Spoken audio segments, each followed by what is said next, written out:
Hey everybody. So a few weeks ago, Woodpeckers came out with a slabbing mill and actually released it on their website. So I was able to get in, purchase it.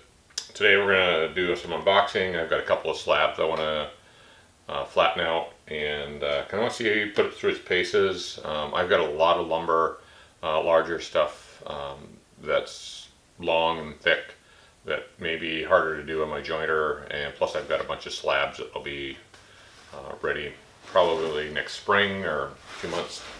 But I did order this from Woodpeckers, paid full price for it. I know there's a lot of people saying, well, I can do it for cheaper, I can do it for less, and I thought I'd give it a shot and see what it looks like. So today we'll unbox it, put it together.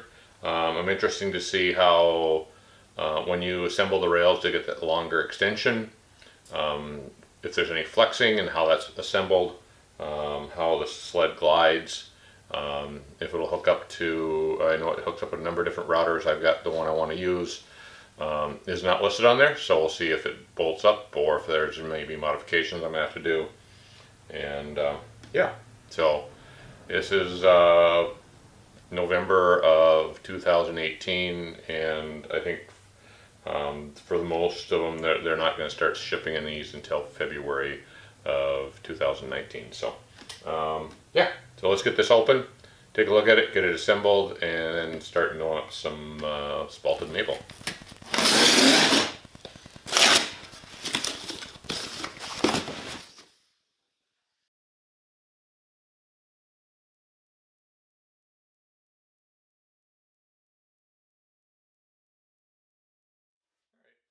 I'm getting ready to start routing this first slab. Spent a little time assembling the slabbing mill. It's pretty straightforward, just some bolts and stuff. Couple of things that now I've got a 5-foot slab on here. I've got another 6-foot over there that's going to have to be done. So the longest, the rails come 72 inches, the long rails, and then 48 inches on the cross rails, and you can change them back and forth. And they've got these little joining similar to a track saw. If you got a Festool track, it's just a bar and a couple of pins in there. A little disappointed in the way that goes together. If you've got a flat surface, which you need a flat surface anyway, it's probably fine. Now I've got a 4x8 sheet of plywood here, and I've got these rails now that are 12 feet long, so they're extending out all the way back into the camera. So I just clamped them down here with a couple of quick clamps. So that'll work out fine, and I like it because I can change the sizes and configurations around. But the joining system, I would actually like to see a second set. They've got one on each side. There's two slots in here, and I'll get a still shot and put in here.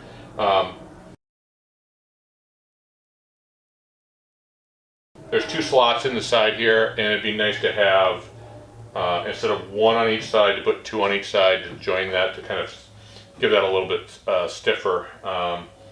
Now I ended up taking a straight edge in here where I joined these, and because of the way it laid out on this plywood, I ended up putting a couple of shims and some glue just to support that, because my surface wasn't completely flat. But I did go ahead and do a cross line in here and get everything on the same plane, and I brought straight edges in and verified that in between these 2 rails it's straight. So yeah, so that should work good. One of the things I did like, they've got these little clamps. Those actually work really nice. There are 4 of them that come with the set, and I know you can order other ones. Just pop a little screw in here and another screw in there, and it actually bites down and actually holds this thing really well.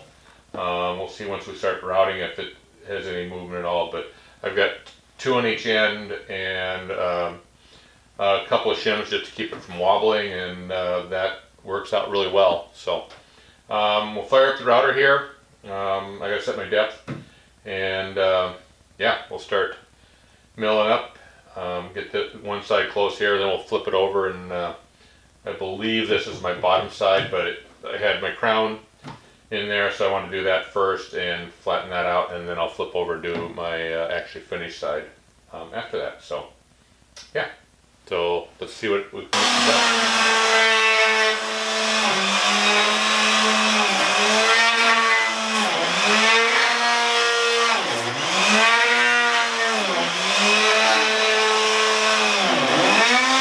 So we got through the first side of one of the boards. The slabbing mill itself I'm pretty happy with. It sits on and it rides really nicely. I was having trouble with the router. It's not enough power in the router that I have.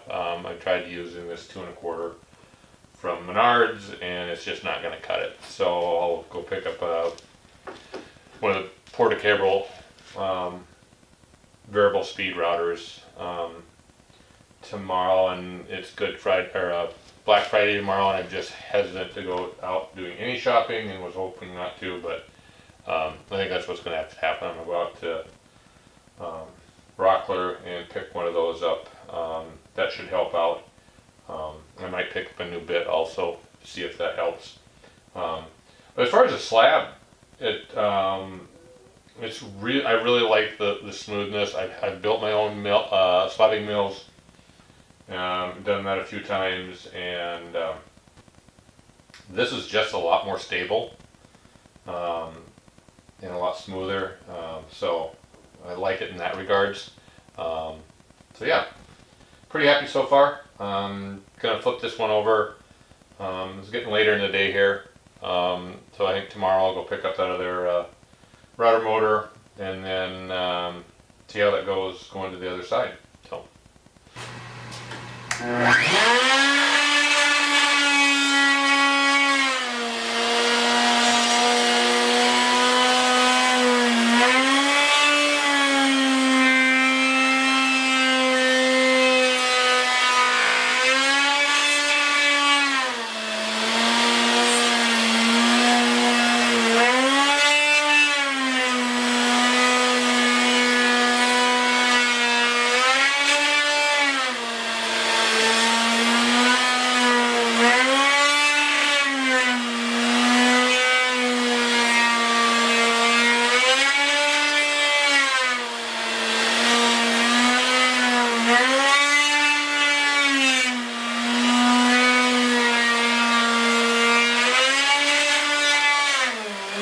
So I think I'm going to just kind of wrap this one up here.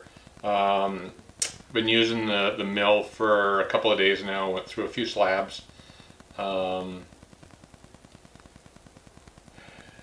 a couple of things. I'm really happy with the end product I've got on this slab. And I ran an overbull, and this thing will be ready to go. So that maybe it wasn't such a case when I was using my other stuff, just because this feels a lot more stable. So I did upgrade. I had that 2 1/4 horse router to begin with, and then I picked up this 3 1/4 Porter cable. Was night and day difference. The other thing I did is I did try to use one of these extensions, and it does on that thinner slab. I needed it to get to the depth I needed to, and there's definitely a lot of vibration using one of these, even when you slow the router down. So I've got a 2-inch white side slab spoil board flattener that I picked up, and I've run, I don't know how many slabs through this thing. It's starting to get down there a little bit, so yeah, I'll probably have to replace that, but you go through a lot of material. The shop is a complete disaster right now, but anyway, very happy with my overall purchase of the slab flattener from Woodpecker. The joining rails are the one thing I would say I'm not real happy with. I just don't like them, and I've said it a couple of times, but that's probably my only thing that I don't like. The way this thing slides back and forth on that plastic, you put some sticky plastics in here that ride on these T-rails, or these aluminum rails that are V-notched. It is so much smoother. I don't feel any deflection where I may have had in the wood ones before. I've had a little bit of give and take. The routers feels a lot more stable. Heavier router makes a big difference, but so yeah, so we're real happy. It is a lot of money for these things. Anything from Woodpecker is done well usually. Anything that I have is done well. And they're a US based business that build here in the United States, so you probably end up paying a little bit more for that, which is I don't have a problem with. But yeah, so happy with it, and now I just gotta wait for more slabs to dry and finish putting together the project that I'm working on right now. I've got lateral file with a live edge top on it, and that was why I needed these. And then that's one of the slabs. This slab is actually going to be a epoxy river table. I'm doing a whole set of I've got the lateral file cabinet, a 4-door lateral file cabinet with a live edge top, coffee table, and then I've got 2 end tables that I built, and most of it came out of all one tree. I've got most of the slabs out of that. Had to fill in a few pieces here and there and some other maple that I had, but it's kind of nice to have it all out of that one tree. So till next time, we'll see you. Bye.